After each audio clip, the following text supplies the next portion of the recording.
One of the better lines of the film, the classic, the immortal, the iconic. Is nice. Thankfully, it was indeed in the film. We got a little bit of love for the classic character from one of the most iconic films of the last 20 years. And I will fight anyone who disagrees with that point. I know it's all subjective, people have opinions, but for people not to acknowledge the actual genius of that first film and what it was trying to do and what Sacha Baron Cohen actually did with it, I'm sorry. This time round, it's a bit questionable. It's a bit, It's a bit, it's a bit, it's a bit funny sometimes, but I think it lost some of the shine from the entire concept of what it was trying to do with the first film, and this one became a different beast in the way it was told when compared to the original. But like with most cases, the sequel was indeed inferior to the predecessor, and that is the case here. Hey, NarendraTheComic here. Right now we are going to be reviewing, having a bit of a look at Borat, the subsequent film, aka Borat 2, just to shorten down the title a little bit. Now, I'll say two things off the bat. Sacha Baron Cohen, very, very good in this movie, just like he was in the original. Some problems came up because of the way they decided to tell the story, but just to throw a spoiler out there, his daughter character is in this film, and she is actually very good in it. I liked her a lot. You sort of, in some ways, like the daughter more than even Borat in this film, which is shocking. But I think it sort of plays with the way you view the character. Like, once you watch Borat more than 2 or 3 times, the jokes don't land as hard as they did the first time. The funny bits don't pull you in, and the story overall doesn't really get you to that same point of intrigue as it did in the first instance. I think this one is much more of a film than a documentary. When you look at that first Borat, it is really a documentary film, and that's what it set out to do. This one felt more like a movie. It was playing off of beats from the first one a lot, while including new bits and new takes and some things that were very funny, some things that honestly weren't that funny. But I suppose the great thing about this film is it's definitely gonna have mixed reviews. There are people on one side of the political aisle are going to be saying this. Then there are people on the other side that are going to be saying this. Then there are people on one side saying the same thing as the people on the other side. People on one side saying the same things as on the other side. It's going to get very confusing reading these reviews.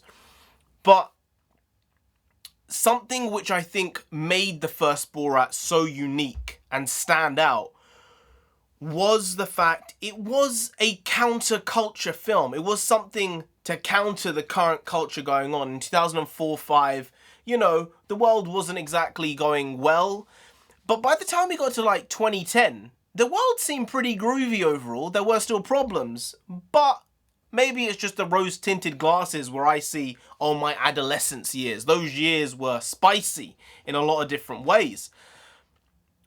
But I think there's a lack of taking risks in this story. And I think that's because when you get down to it, we're not in the same sphere as we were in 2005. And in 2005, this was the counterculture. This was the MTV.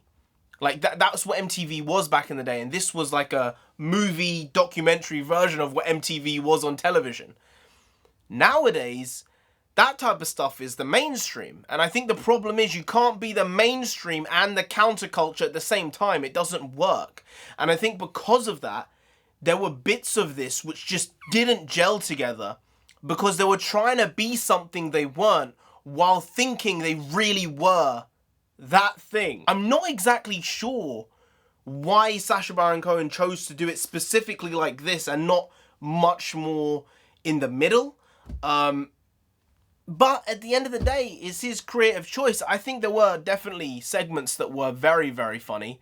I do not know how he got past security in one of these instances, but he's a master of disguise. He's a wizard in a lot of ways. I don't get it. I don't understand how it's possible. And I touched on it before, but I do feel that the daughter in this film really did take the story the motivation behind what they were trying to do here, and she took it by the scruff of the neck and made it her own.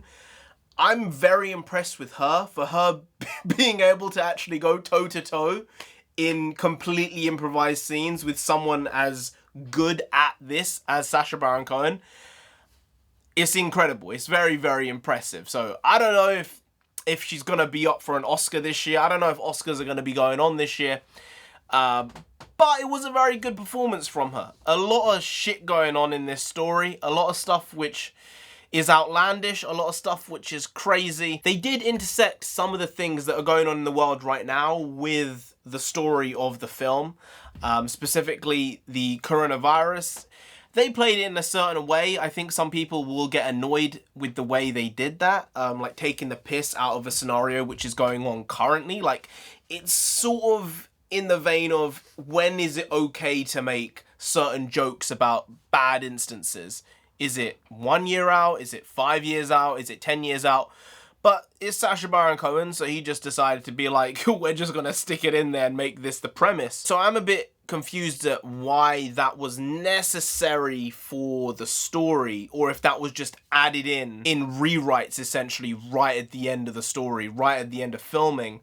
Because while it made sense with the story, it really felt a bit like, oh, that's a bit random, but alright, I guess so. I guess it's fine. There are going to be another section of people who are going to be annoyed at how Kazakhstan was portrayed and how they're caricaturing Kazakhs in this film and in the way which Borat has been told over the years whenever he is on screen.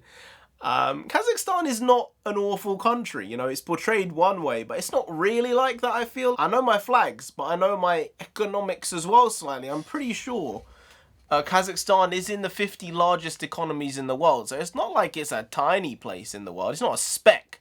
Like, it's a landmass of some sorts. I suppose that's how you get a country. First you have a landmass, then you have the people, then you have the culture, then you have the flag, and then you have a country. Well, maybe in some order of those things, but Kazakhstan, people are going to get annoyed, I guess. I'm just like, if it's funny, it's funny.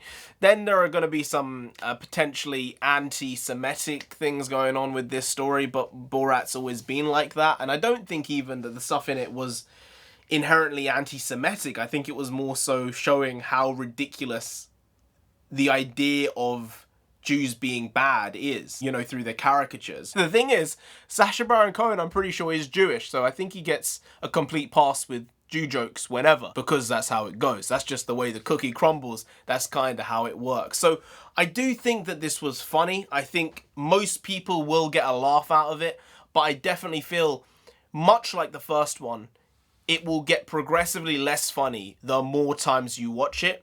But I think maybe it has a slightly more rewatchability factor than the original, while still being a significantly worse project, I would say, because they're two different types of films, two different types of documentaries in the way that they've been structured and put together. So while it's not as good as the original, it's still fine. You'll get a chuckle out of it, you'll get a laugh out of it, and Sacha Baron Cohen always just does ridiculous stuff. I did think when I heard about this film being made that it just couldn't be put together, just because Borat is such a known figure now. He's famous as himself, and they addressed that right at the start of the film, which is why Sacha Baron Cohen sort of had to be Borat while also being another character, just to get by without being recognized a lot of the time. And I think that took away from the film a little bit, but it's kind of the way it had to go, because if he's walking around as Borat, it just ain't gonna work, guys. The guy is too famous. Within 5 minutes, people are asking for autographs. People are running after him. I think it's a film which had to be made, but I think maybe it's been too much time between the two projects, where maybe if this had been made 7, 8 years ago, it would have hit better than right now. Anyway, guys, if you did enjoy this video, please like, share, comment, and subscribe to the channel down there. If you didn't, then Borat himself will come after you. You don't want that. No. No.